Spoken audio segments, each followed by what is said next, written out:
మన గుంటూరు కారంతో కాకరకాయ వేపుడు కారం చేసుకుంటే చాలా అద్భుతమైన రుచిగా ఉంటుందండి. ఒకసారి మీరు కూడా ట్రై చేయండి. ముద్ద ముద్దకు అద్భుతమైన రుచిగా మీరు వద్దన్నా కూడా వదలకుండా మళ్ళీ మళ్ళీ అన్నం పెట్టించుకొని తింటారండి. అంత అద్భుతంగా ఉంటుంది. గుంటూరు కారం కాంబినేషన్తో కాకరకాయ కారం చేసుకుంటే చాలా అద్భుతంగా ఉంటుంది. దీన్ని ఎలా ప్రిపేర్ చేసుకోవాలో చూద్దాం. ఇలా ఒక 75 గ్రాములు అంటే 3/4 కేజీ దాదాపు కాకరకాయలు తీసుకొని నైటే చక్కగా కట్ చేసుకొని 2 స్పూన్లు ఉప్పు వేసి నానపెట్టాను నైటల్లా.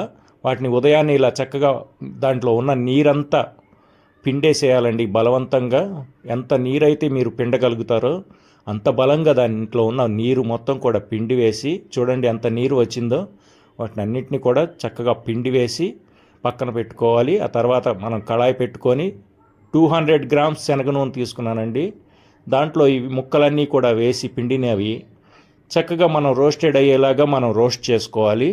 చక్కగా గోల్డెన్ కలర్ కన్నా కూడా ఇంకా బాగా రోస్టెడ్ అయ్యేలాగా, అంటే మాడకూడదండి, మాడితే మళ్ళీ చేదు వస్తుంది.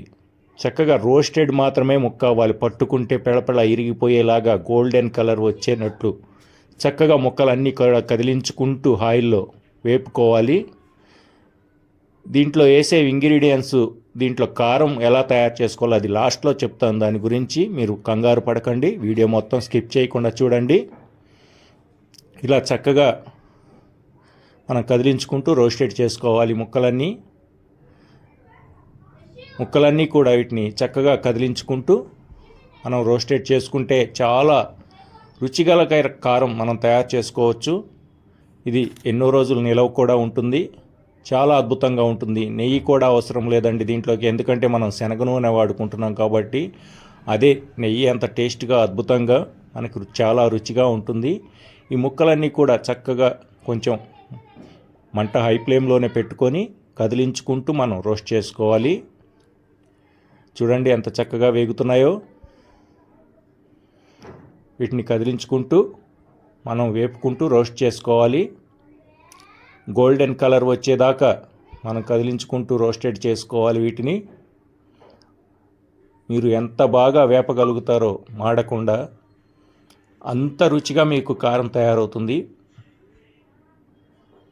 మీరు వేడి వేడి అన్నంలో కనుక కలుపుకొని తింటూ ఆ కాకరకాయ ముక్క కనుక పంటి కింద నవ్వులుతూ ఉంటే ఎంత కమ్మగా ఉంటుందో మీరు ఒకసారి తిని చూస్తే కానీ ఆ రుచి మీకు తెలియదు. చూడండి ఎంత చక్కగా వేగినాయో.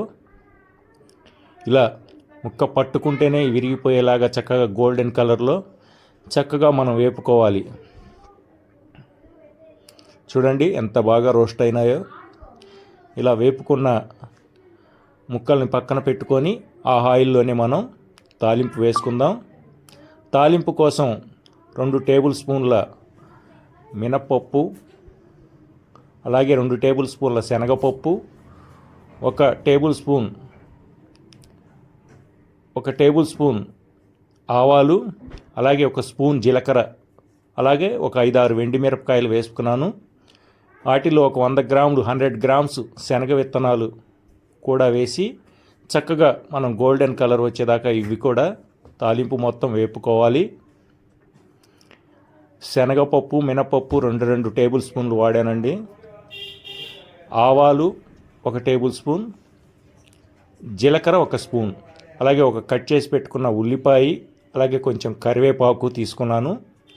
ఇవి బాగా రోస్టెడ్ అయ్యి గోల్డెన్ కలర్ వచ్చేలాగా వేపుకున్న తర్వాత మనం ఆ ఉల్లిపాయ ముక్కలు కూడా వేసుకొని ఒక 2 నిమిషాలు కదిలించుకుని అవి కూడా కొంచెం మెత్తబడ్డ తర్వాత, వేగిన తర్వాత మనం ప్రిపేర్ పెట్టుకున్న ముక్కలు కారం కూడా వేసుకుందాం. చూడండి తాలింపు రెడీ అవుతుంది.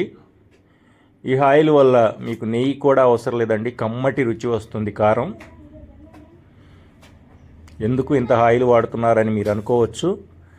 ఆ ఆయిల్ మొత్తం కూడా కారం పీల్ చేసుకొని చక్కగా కారం తయారవుతుంది. ఇది శనగపప్పు కారం, గుంటూరు కారం వేసి తయారు చేశాను. ఇవి ఏమేమి వాడానో ఆ ఇంగ్రీడియంట్స్ అన్నీ కూడా మీకు లాస్ట్లో చూపిస్తాను. మీరు కంగారు పడకుండా వీడియో మొత్తం స్కిప్ చేయకుండా చూడండి. ఈ కారం మొత్తం కూడా దీంట్లో చల్లుకోవాలి. తాలింపు వేగిన తర్వాత ఇలా కదిలించుకుంటూ మనం రోస్ట్ చేసి పెట్టుకున్న ముక్కలు కూడా మొత్తం కూడా దాంట్లో వేసుకోవాలి. చూడండి, కారం రెడీ అవుతుంది. ఇంకా మనకు కొద్దిగా కారం పక్కన ఉందండి, అది కూడా వేసుకుందాం.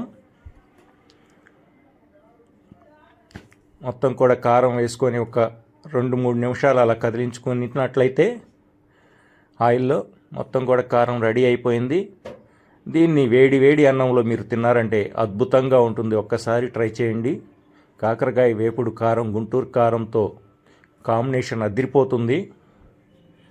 దీనికోసం నేను ఒక 50 గ్రాములు శనగపప్పు అంటే వేపిన పప్పు, చట్నీ పప్పు అండి, అలాగే ఒక 50 గ్రాములు ఎండు కొబ్బరి తీసుకున్నాను, అలాగే 50 గ్రాములు కారం తీసుకున్నాను, అలాగే 2 ఎల్లిపాయలు తీసుకున్నాను, అలాగే 1 స్పూన్ జీలకర్ర తీసుకున్నాను. వీటన్నిటినీ కూడా మిక్సీ బౌల్లో వేసి మనం కారం చేసుకుంటున్నాము. ఇదేనండి దాని ఇంగ్రీడియంట్స్ కూడా. దాంట్లో తగినంత ఉప్పు, దీంట్లో కారానికి కొంచెం ఉప్పు ఎక్కువగానే కావాలి. ఒక 2 టేబుల్ స్పూన్లు ఉప్పు, 3 టేబుల్ స్పూన్లు ఉప్పు వరకు పడుతుందండి. మీకు ఎంత కావాలో అంత వేసుకోండి.